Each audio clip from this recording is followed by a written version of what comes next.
Desastre en la cabina.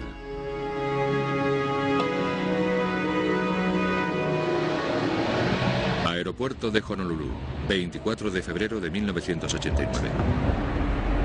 Uno de los casos más impresionantes por haber ignorado durante años un error de diseño conocido fue el del 747 de United Airlines, que hacía el recorrido entre Honolulu y Auckland, Nueva Zelanda. Cuando el vuelo 811 se preparaba para despegar, nadie a bordo pensaba que el avión tuviera un punto débil, aunque sí que se recordaba una tragedia recientemente acontecida.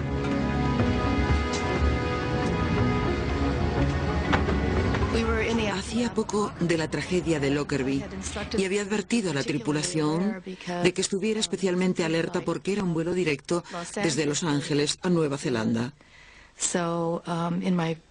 En la reunión previa al vuelo les pedí que se aseguraran de inspeccionar cualquier equipaje que les pareciera sospechoso porque queríamos extremar las precauciones. El vuelo 811 iba cargado a tope. 337 pasajeros, los compartimentos de carga llenos y el tanque repleto de combustible. Las compuertas se cerraron a tiempo y el avión salió de su puerta de embarque poco antes de las 2 de la mañana, previendo un tiempo de vuelo de 8 horas.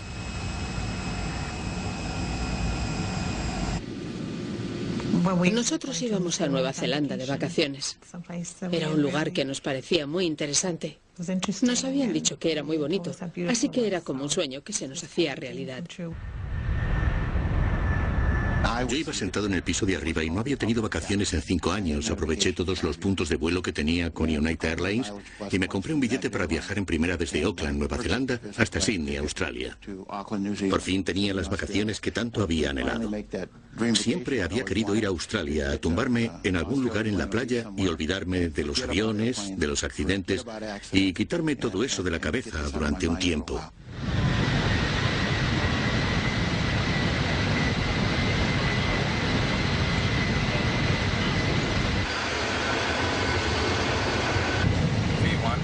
Al mando del avión, el capitán Dave Cronin. Tenía mucha experiencia. Solo le quedaban 2 meses para retirarse.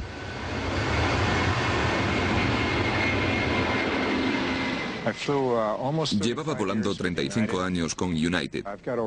Tenía más de 30.000 horas de vuelo en todo tipo de aparatos, tanto militares como civiles. Mi copiloto, el primer oficial, era Al Slater, al que conocía desde hacía unos 20 años. Con el segundo oficial, Mark Thomas, era la primera vez que volaba, pero nos llevábamos muy bien. Diles que podemos llegar a 10.000 si está disponible. De acuerdo. Los pilotos querían subir a 10.000 metros sobre el Océano Pacífico para evitar las turbulencias del mal tiempo. Nos dimos cuenta de que había una tormenta a unos 160 kilómetros al sur, justo en nuestro rumbo, lo cual resultaba bastante raro a esa hora de la noche, así que dejé encendida la señal de cinturones abrochados. La decisión del capitán Cronin de mantener a los pasajeros con los cinturones abrochados sirvió para salvar muchas vidas. Todavía estábamos ascendiendo con la señal de los cinturones abrochados encendida y nos preparamos para servir las bebidas y acomodar a los pasajeros, ya que iba a ser un viaje largo hasta Nueva Zelanda. Vale, diles que nos vamos a desviar hacia la izquierda. Centro aquí, United 811 pesado. Nos desviamos para evitar el mal tiempo. Hacia la izquierda, por supuesto. A 160 kilómetros de Honolulu, cuando el vuelo 811 llega a los 7.000 metros, hay una enorme diferencia de presión entre el interior y el exterior de la cabina. De repente se va a producir una gran avería. Los pasajeros sentados encima y detrás de la compuerta de carga oyen un ruido. Era como si algo estuviera rechinando.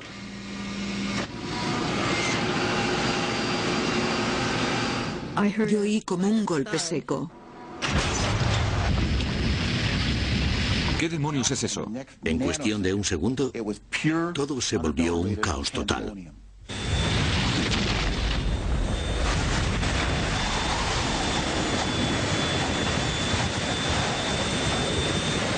Hemos perdido el número 3, estamos descendiendo.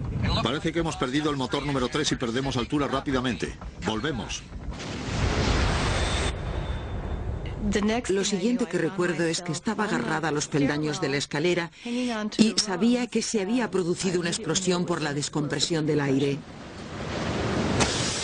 La compuerta de carga se había desprendido arrancando una sección considerable del avión, haciendo que el aire presurizado del interior saliera con una fuerza explosiva.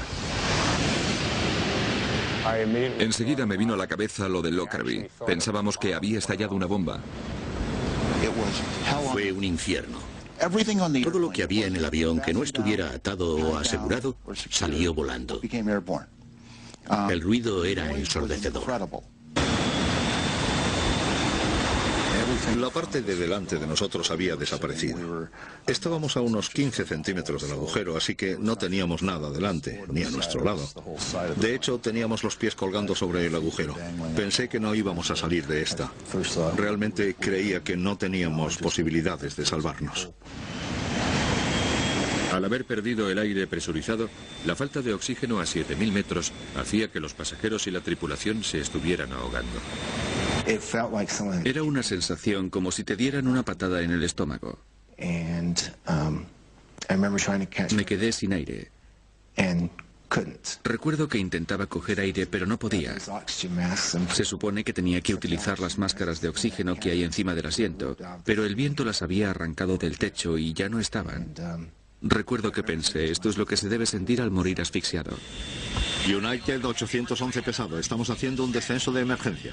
Los pilotos sabían por los instrumentos que el motor número 3 estaba fallando, pero no conocían el alcance de los daños. Su prioridad era llevar el avión a un nivel donde pudieran respirar con normalidad. Ponte la máscara, Dave. Pero los pilotos tampoco sabían que la explosión había destruido el suministro de oxígeno. No me llega el oxígeno. No nos llega nada de oxígeno, ¿y a ti? A mí tampoco. Con el avión cayendo en picado y sin oír nada de la cabina, la tripulación se temía lo peor. Recuerdo que como la cabina estaba en la cubierta superior, pensé que habría salido despedida también porque no conseguíamos ver nada por encima de nosotros. El avión estaba cayendo en picado con el morro hacia adelante y lo siguiente que pensé fue, Dios mío, nos estamos cayendo, vamos a estrellarnos contra el mar. Con el avión roto, con daños severos en el motor y en el ala derecha, y con la tripulación forzando un descenso de emergencia, los problemas en el vuelo 811 no habían hecho más que empezar.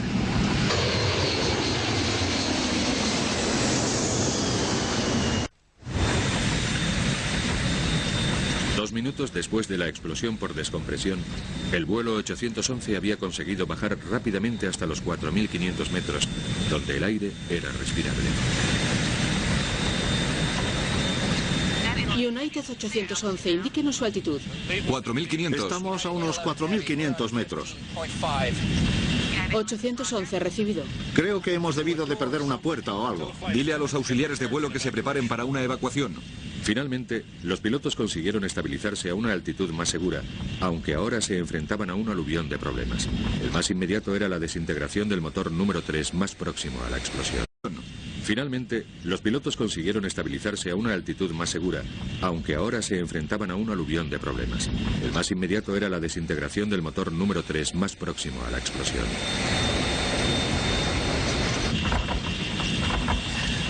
¿No hay ninguna señal de fuego? No tengo ninguna señal. Bien, hemos perdido el número 3. Vamos a apagarlo. Sí, de acuerdo. Listo para la comprobación del apagado del número 3. Vale, el número 3. Antes de que apagues el número 3, se apagó el generador. Parece bien intentarlo ahora.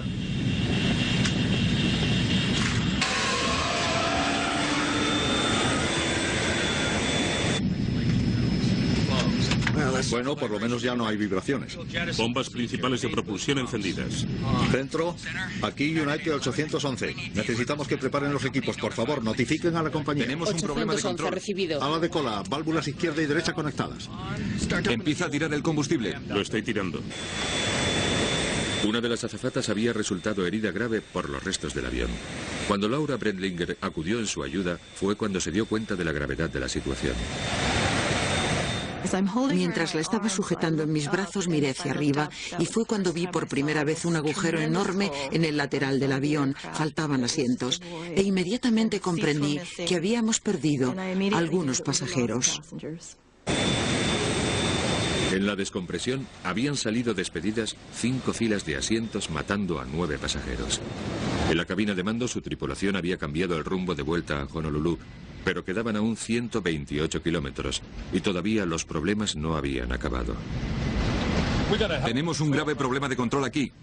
Casi voy solo con el timón de cola. ¿Estás vaciando rápidamente? Lo estoy vaciando todo. ¿Tenemos algún problema en el motor número 4? Sí. Los restos de la explosión habían dañado también al motor número 4. Si llegara a fallar completamente, las consecuencias serían muy graves. Si solo hay 2 motores y pesas más de 300 toneladas, entonces tienes un problema porque con ese peso no puedes mantenerte en el aire con nada más que 2 motores. Por fuerza tienes que caer. ¿Puedes mantenerte a 240? Apenas. Estamos perdiendo altura. Lo sé. Centro, aquí United 811 pesado. ¿Tiene nuestra posición? Sí, señor, las tengo en el radar. De acuerdo. Hemos perdido el motor número 3 y el número 4 pierde potencia. Ahora mismo no podemos mantener la altitud. Estamos arrojando el combustible. Recibido, 811. Ahora se encuentran a 96 kilómetros al sur de Honolulu. Recibido. Todavía sigo sin poder hablar con nadie. ¿Quieres que vaya abajo y eche un vistazo? Sí, ve a ver qué está pasando allá abajo. Creo que hemos perdido un compresor. Nada. No consigo mantener la altura. Vamos a tener que utilizar la potencia de despegue. Lo que necesite, capitán. Aunque el motor número 4 estaba fallando, los pilotos lo utilizaron junto a los restantes motores a toda potencia, algo que no pueden hacer durante más de 2 minutos. Pero la tierra más cercana se encontraba a 15 minutos. Miré por la ventana de la derecha y vi llamas. Unas llamas enormes. Y sé lo que significa que salgan llamas de un motor. Nada bueno. Los pilotos aún no sabían que el motor número 4 estaba ardiendo. Vamos a 250 nudos ahora. Eso está bien. 7000. Ahora está retumbando más. Vigila la dirección. Tenemos que ir directos a Honolulu. Voy a acercarme un momento abajo a ver qué demonios está pasando. Sí, ve abajo a ver lo que ocurre. Cuando vi al ingeniero de vuelo bajando por la escalera sentí un gran alivio. Pensé, Dios mío, están vivos. Verle fue un enorme desahogo, pero cuando vio el agujero se quedó más pálido que un fantasma. Entonces le grité, por Dios, bájanos a tierra, por favor.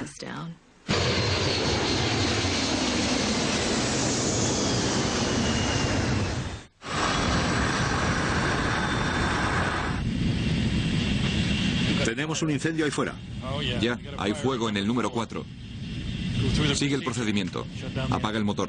No vamos a poder mantener esta altitud con 2 motores.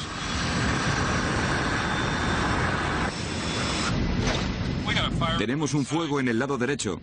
Ahora volamos con 2 motores. Hemos perdido todo el lateral. Desde la parte derecha de atrás hasta... Está todo al descubierto. Solo se ve el aire. ¿Cómo dices? Parece una bomba. ¿El fuselaje? Sí, el fuselaje. Está al descubierto. Bien, parece que ha estallado una bomba en el lado derecho. Hemos perdido todo el lateral derecho. Sí, desde la parte derecha de atrás. Alguien... Posiblemente hayamos perdido a alguien, no lo sé. Sabía que habíamos perdido a algunas personas. No sabía cuántas. De hecho, hasta el día siguiente no supe cuántas habíamos perdido. Pero ser el capitán de un avión y perder a alguno de tus pasajeros es algo terrible.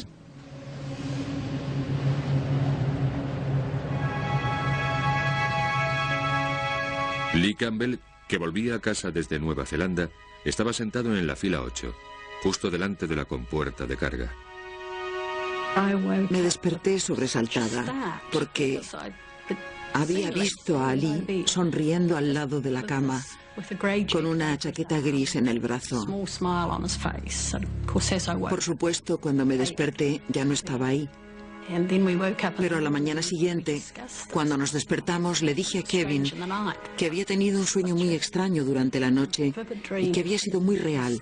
Era como si Lee estuviera ahí. Entonces, cuando encendimos la radio, lo primero que dijeron en las noticias fue que había habido un problema con el avión de United. Entonces supe que era el avión de Lee y se me quedó la sangre helada. Desde ese mismo momento supe que había muerto.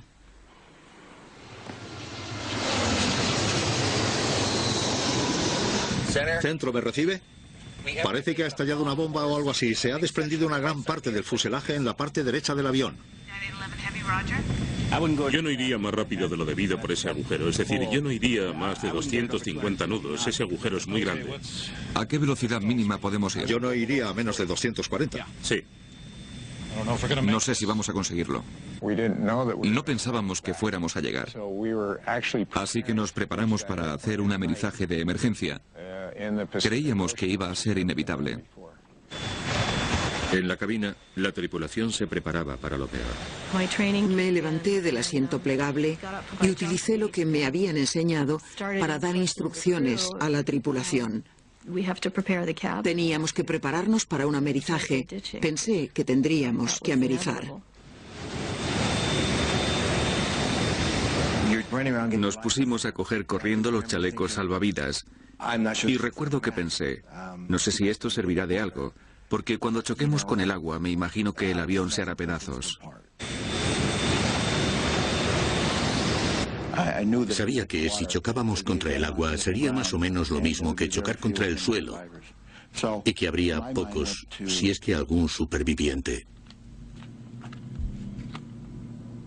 Así que me puse a pensar en las cosas que más me importaban y en ese momento de mi vida era mi hijo. Pensando ya en que iban a morir, un pasajero hizo estas fotografías con la esperanza de que las encontraran entre los restos y proporcionaran pistas sobre la razón del accidente. Durante los siguientes 15 minutos, el avión fue perdiendo altura hasta que a 1200 metros se les apareció el primer rayo de esperanza.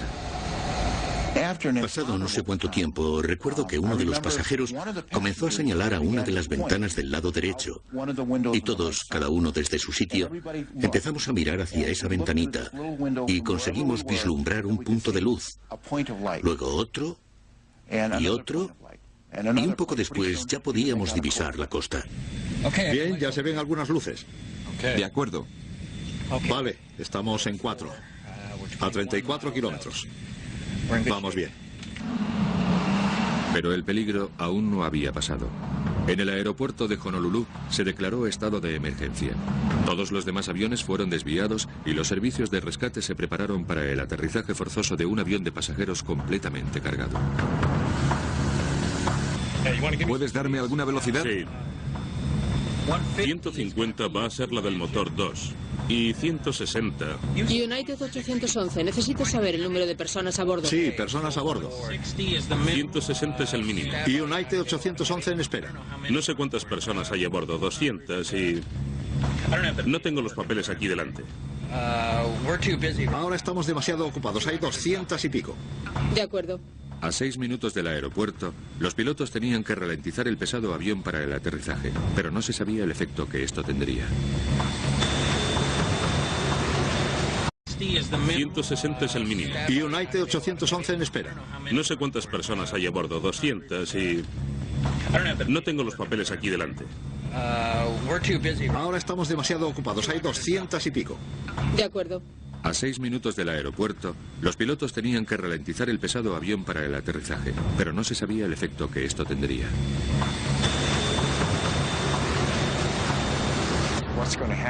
Lo que iba a ocurrir es que cuando empezara a sacar los alerones y el tren de aterrizaje, no sabía si terminaríamos en el aeropuerto, en el agua o en el centro de Honolulu. Vamos a intentar a 10. Los motores interiores están llegando a 10. ¿Qué tal van los controles? De momento bien. Pero los alerones estaban dañados y no podían extenderse del todo, lo que significaba que el vuelo 811 tendría que aterrizar a una gran velocidad, con el peligro que esto suponía. United 811 pesado, ¿tiene el aeropuerto a la vista? Está aquí a la derecha, capitán. De acuerdo. Sí, tenemos el aeropuerto. United 811 pesado. 811 lo tiene despejado para aterrizar. 8 izquierda. Nos mantenemos a la espera en 05012. Despejado para aterrizar, 8 izquierda. United 811 pesado. Cuando el frágil 747 se disponía a aterrizar, los pilotos sabían que solo tendrían una oportunidad. Pero aunque consiguieran llegar hasta la pista, lo que más les seguía preocupando era si un avión tan pesado y dañado aguantaría la tensión del impacto o acabaría desintegrándose.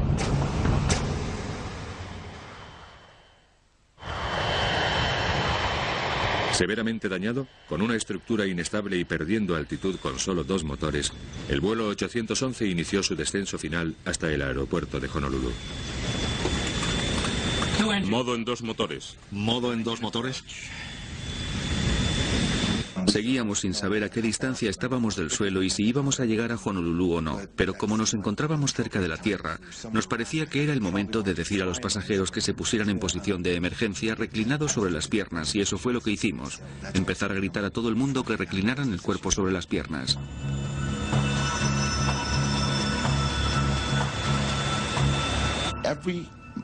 Sentía lo mismo con cada una de las moléculas de mi cuerpo.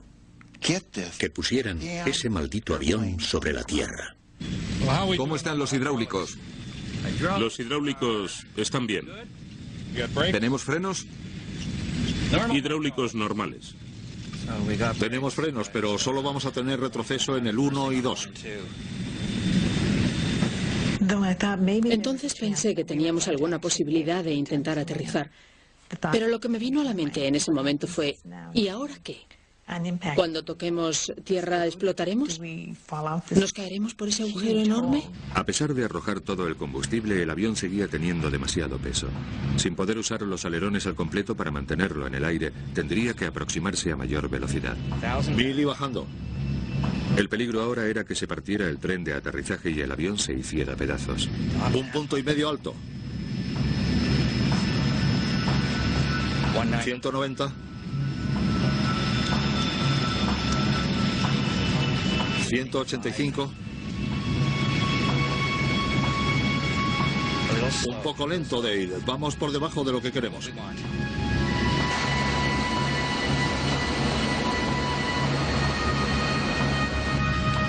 Empezamos a descender planeando.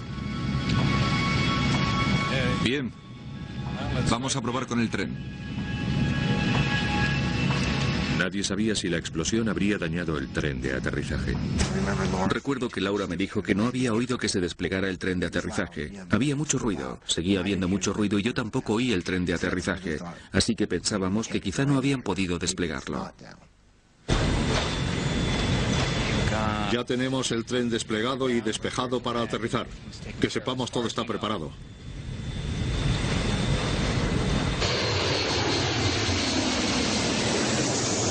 ¿200? 195. Medio punto alto. Vamos bien.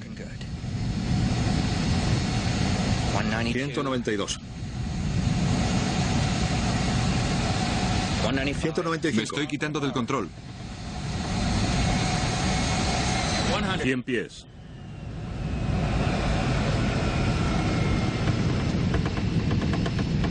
50 pies.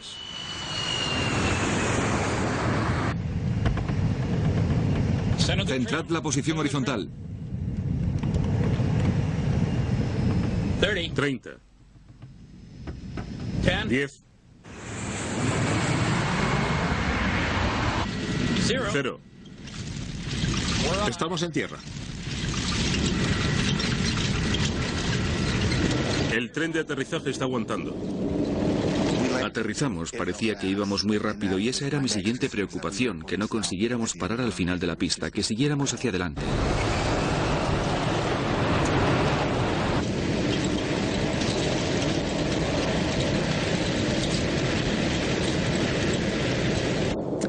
Y de repente notamos que íbamos cada vez más despacio. Entonces ya pensé, Dios mío, hemos aterrizado, estamos en tierra. Y la gente empezó a aplaudir.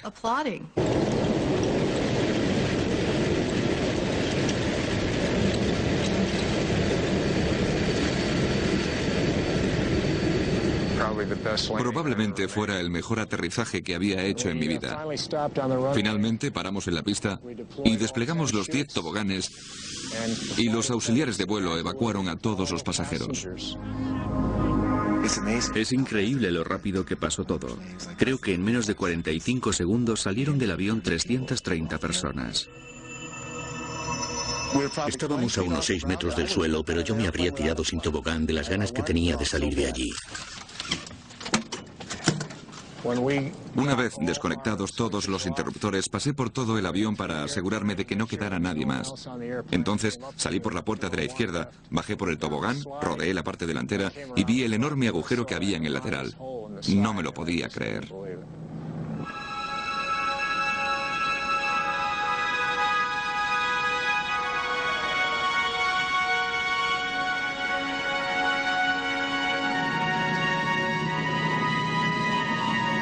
Conseguimos salvarnos de puro milagro, pero fue una experiencia terrible.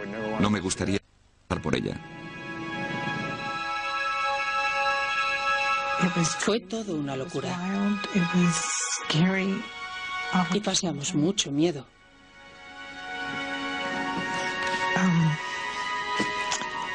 Pensé que ese era el final y que íbamos a morir. Eso fue lo primero que pensé, que era el final.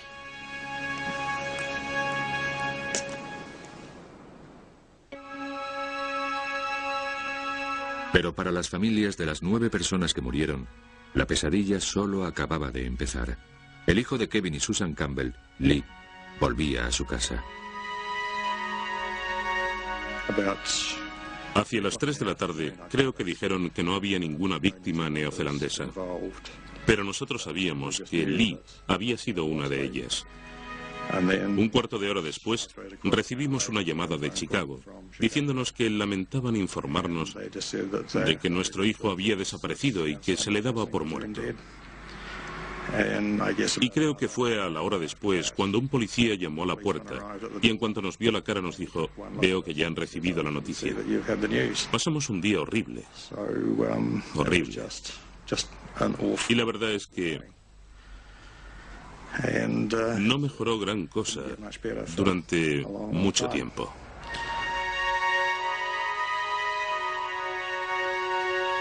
Aunque no habían encontrado el cuerpo de Lee, los Campbell volaron hasta Honolulu para ver el avión siniestrado.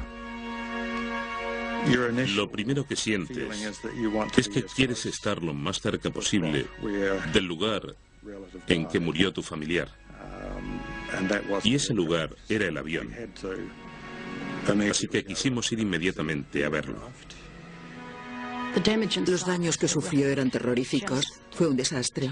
El agujero que había en el lateral del avión era mucho más grande de lo que pensamos que podía ser, a pesar de que ya habíamos visto las imágenes por televisión. Fue muy triste llegar allí y ver dónde estaba el asiento de Lee. Las patas del asiento seguían allí. Había un buen trozo de fuselaje a su lado y también una ventanilla. Fue muy triste llegar allí y ver dónde estaba el asiento de Lee. Las patas del asiento seguían allí. Había un buen trozo de fuselaje a su lado y también una ventanilla. Pero el deseo de los Campbell de encontrar la causa de la muerte de Lee inevitablemente les llevó a enfrentarse cara a cara con detalles espantosos. Nos llevaron a la oficina del médico forense porque habían encontrado restos y esas cosas. No nos enseñaron los restos en sí, pero sí que nos enseñaron otras partes que habían encontrado dentro de los motores. Nosotros hubiéramos preferido que hubiera sido Lee el que se hubiera introducido en el motor, porque sería una muerte inmediata, porque de otra manera serían 4 minutos de caída hasta impactar con el océano. Sabemos que podían estar vivos mientras caían, y cuando piensas en ello, es simplemente horrible. Cuando los Campbell supieron que nunca llegarían a encontrar el cuerpo de su hijo, la necesidad de encontrar la causa del accidente que lo mató se hizo aún mayor. La muerte de Lee no puede haber sido inútil. Sabes que tienes que averiguar por qué murió y tienes que asegurarte de que nunca vuelva a ocurrir. Los Campbell se embarcaron en una investigación personal sin descanso que duraría cerca de 2 años. Pero la pérdida de su hijo significaba que no se pararían ante nada hasta descubrir la verdad.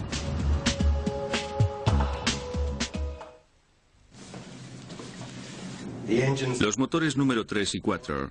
2 meses después del accidente en el vuelo 811, cuando la Comisión Nacional de Seguridad en el Transporte realizó las audiencias preliminares, los Campbell se aseguraron de estar allí, pero pronto se llevarían una decepción. Pasaron meses y la comisión no terminaba de completar sus informes, de modo que los Campbell tomaron cartas en el asunto.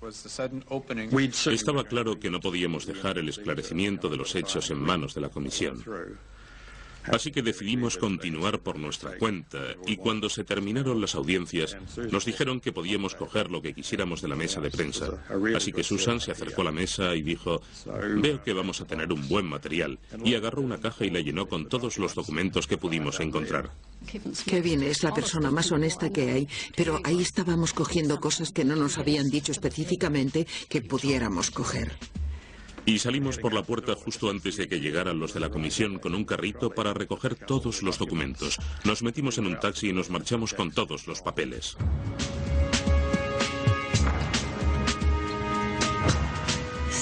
Pronto nos dimos cuenta de que disponíamos de documentación muy importante y un montón de cosas que no se habían hecho públicas. En ese momento fue cuando pudimos empezar la investigación en serio. Los documentos no publicados revelaban un inquietante catálogo de problemas con la compuerta delantera de carga que se remontaba a su diseño original. En lugar de una puerta de seguridad que quedaba acoplada a la estructura cuando se presurizaba el avión, Boeing optó por una compuerta de apertura hacia el exterior. Esto permitía disponer de más espacio de carga, pero no resultaba tan segura como el otro diseño.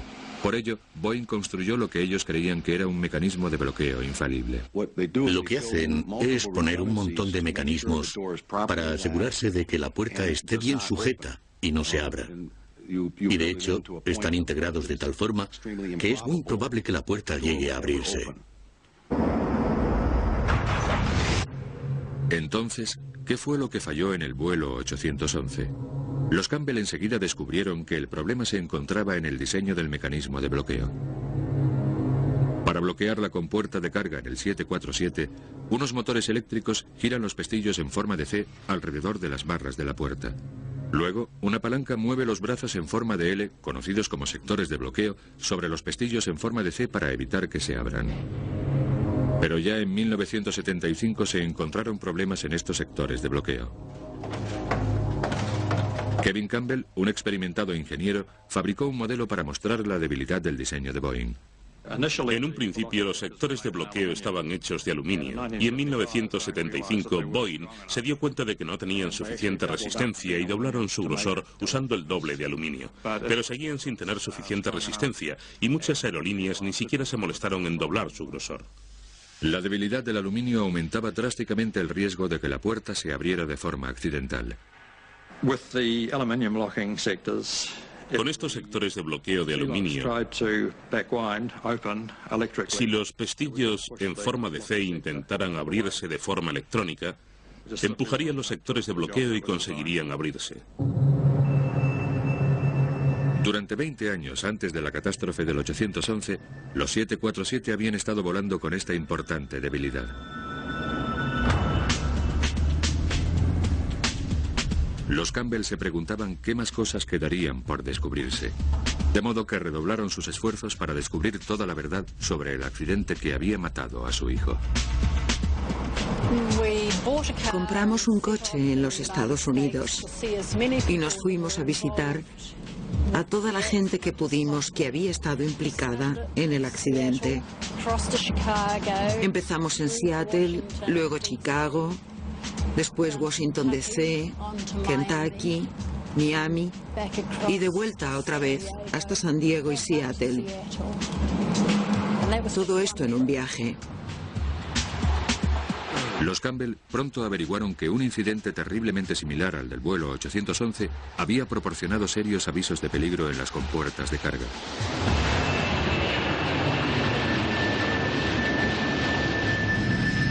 En 1987, 2 años antes del vuelo 811, un 747 de la Pan Am estaba saliendo de Heathrow cuando le falló la presurización a 6.000 metros. Los pilotos tuvieron que darse la vuelta. Cuando volvieron a Heathrow, se encontraron con que la compuerta estaba abierta unos 4 centímetros por la parte de abajo y que todos los bloqueos estaban abiertos. Cuando llegó a la nave de mantenimiento, se encontraron con que todos los sectores de bloqueo estaban rotos o doblados. ¿Por qué los pestillos en C habían girado y doblado los sectores de bloqueo? Boeing alegó que el personal de tierra habría manipulado de forma errónea el mecanismo. Pero la investigación de los Campbell descubrió otra pista clave del por qué se habían girado los pestillos en C. Otro informe ponía de relieve problemas en el sistema eléctrico de las puertas. Tenía un fallo en el interruptor principal de bloqueo S2, encargado de desconectar la alimentación a la compuerta una vez cerrado el pestillo exterior. Este fue un descubrimiento alarmante. Cuando se cerraba el pestillo exterior, se suponía que el interruptor principal de bloqueo, S2, había desconectado la alimentación a la compuerta y que los motores del pestillo en forma de C ya no podían girar. Pero es posible que fallara permitiendo que los motores abrieran la puerta. Para averiguarlo, Boeing pidió a las líneas aéreas que hicieran una prueba sencilla, que cerraran el pestillo exterior y luego pulsaran el interruptor para abrir la puerta y vieran lo que ocurría. Cuando pulsaron el interruptor, las compuertas funcionaron. Boeing pensaba que esto no iba a ocurrir, pero ocurrió. A pesar de estar cerrado el pestillo exterior, la compuerta tenía corriente y los pestillos empezaron a forzar los sectores de bloqueo hasta deshacerse de ellos. Unos días después, las líneas aéreas empezaron a llamar diciendo que estaban provocando daños en sus aviones. Así que Boeing paralizó las pruebas. Pero en esos aviones, el interruptor S2 había fallado y eso no se hizo público. Todos esos aviones corrían el riesgo de tener el mismo problema que el 811. En cuanto se produjera un cortocircuito, se abrirían las puertas. Los Campbell ya estaban convencidos de que el accidente a bordo del vuelo 811 empezó por un fallo en el interruptor S2. Los motores de los pestillos en forma de C seguían recibiendo corriente y solo hizo falta que se produjera un cortocircuito en un cableado que tenía 20 años y que en otro avión se encontraron deshilachados para que se pusieran en marcha los motores. Los sectores de bloqueo de aluminio eran demasiado endebles para detener el giro de los pestillos, con lo que la compuerta de carga terminó por abrirse. La Comisión Nacional de Seguridad para el Transporte determina que, tras un año de investigación, la Comisión de Seguridad tenía una versión diferente de los hechos. Los Campbell se llevaron una gran sorpresa.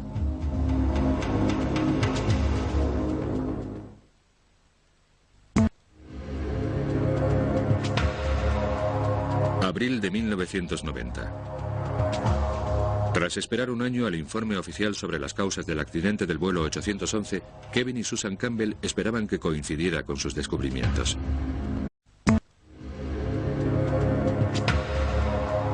Abril de 1990. Tras esperar un año al informe oficial sobre las causas del accidente del vuelo 811, Kevin y Susan Campbell esperaban que coincidiera con sus descubrimientos.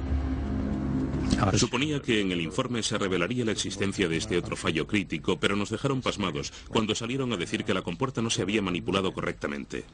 La deficiente explicación de la comisión y el hecho de que no mencionaran los problemas eléctricos no dejó conformes a los Campbell. Volvieron a investigar el accidente del vuelo 811 y pronto encontraron pruebas inquietantes sobre cómo se podía y se debía haber evitado.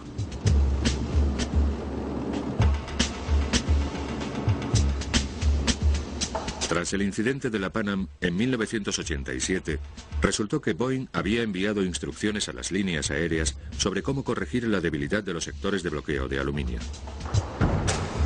Estas valiosas instrucciones que se enviaron eran para reemplazar los sectores de aluminio por sectores de acero que no se podían doblar.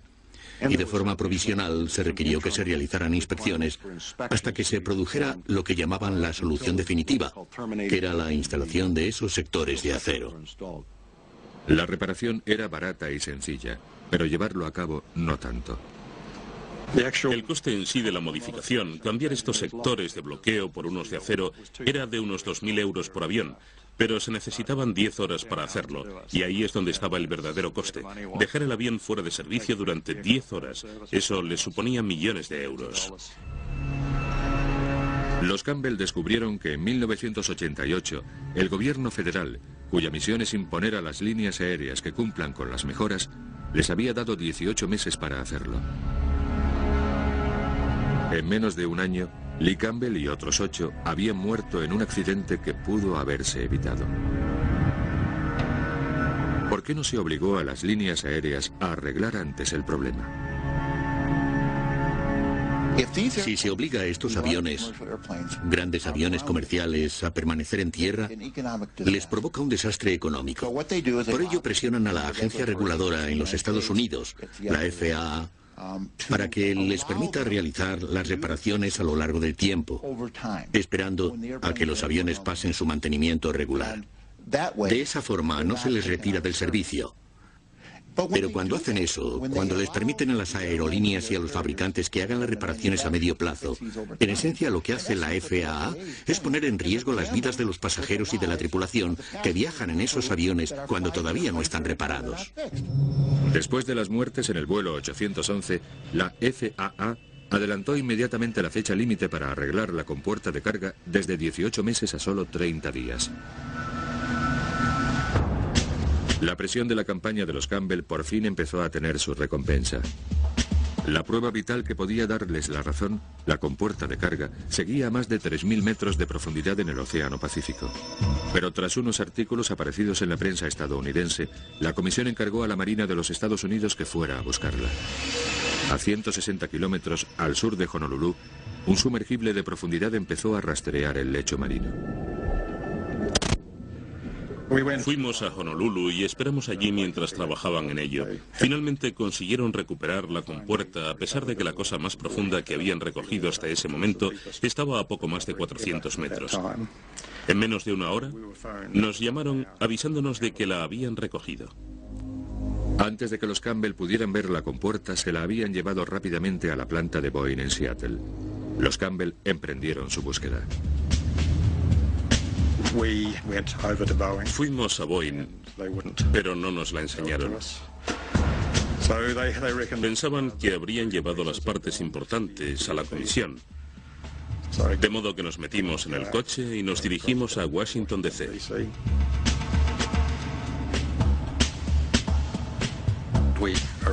Llegamos a la oficina de Ron Sleet.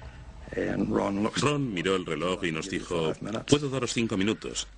Así que 3 horas después conseguimos tener en nuestras manos las piezas que habían recuperado y reconocieron que estábamos en lo cierto, que se había producido un fallo eléctrico.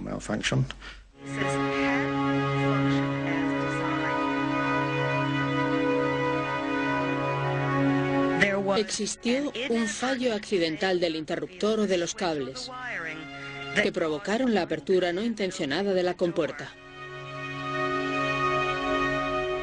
Siento una gran satisfacción por el apoyo que he recibido de personas que sabían que tenía razón y porque se les haya reconocido. Los Campbell se gastaron miles de euros de su propio dinero en su campaña. Nunca estuvieron interesados en recibir una compensación económica por la muerte de Lee, pero persuadieron a United y a Boeing para que financiaran una beca universitaria que llevara su nombre. No habría podido seguir viviendo tranquila de no haber seguido investigando por nuestra cuenta. Era algo que los dos sentíamos que debíamos hacer. Ni siquiera lo discutimos, simplemente sabíamos que era lo que teníamos que hacer. Sí. Pero a pesar de largas campañas públicas como la de los Campbell, algunos críticos temen que la industria de las aerolíneas no hayan aprendido la lección del vuelo 811. Las agencias reguladoras tienen un doble cometido. Uno de ellos es fomentar el transporte aéreo y otro la seguridad aérea. Y cuando te encuentras en una posición de elegir entre la economía y la seguridad, suelen equivocarse en favor de la economía en lugar de la seguridad. Y siguen ocurriendo graves accidentes por defectos conocidos. En la década de los 90, problemas existentes en los sistemas de descongelación del avión fueron causa de accidentes. Al menos 3 aviones tuvieron incendios de consecuencias fatales por el uso de material aislante e inflamable. En 1998, un 747 cargado a tope explotó sobre el Atlántico cuando una avería conocida en el viejo cableado provocó un incendio en los tanques de combustible. Por tanto, los expertos se muestran escépticos con la industria de la aviación por su pasado desequilibrio entre beneficios y prevención. Y lo que la industria dice es que reemplazar todos estos cables obligaría a dejar en tierra esos aviones y el coste sería astronómico. Calculan y dicen, un avión cada 10 años o cada 5 años, 2 o 300 personas. Es el precio de hacer negocios.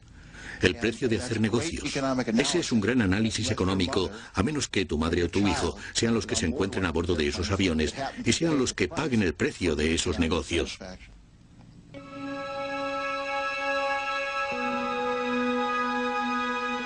Para algunos de los supervivientes del vuelo 811, el precio ha sido muy alto. Cada miembro de la tripulación reaccionó de forma diferente, pero sé que hay 2 de ellos que todavía no han vuelto a poner un pie en un avión.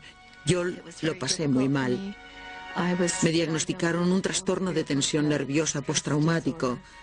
No podía razonar, no podía pensar. Me resultaba muy difícil tomar la más mínima decisión. Me encontraba totalmente perdida. Lo he pasado muy mal.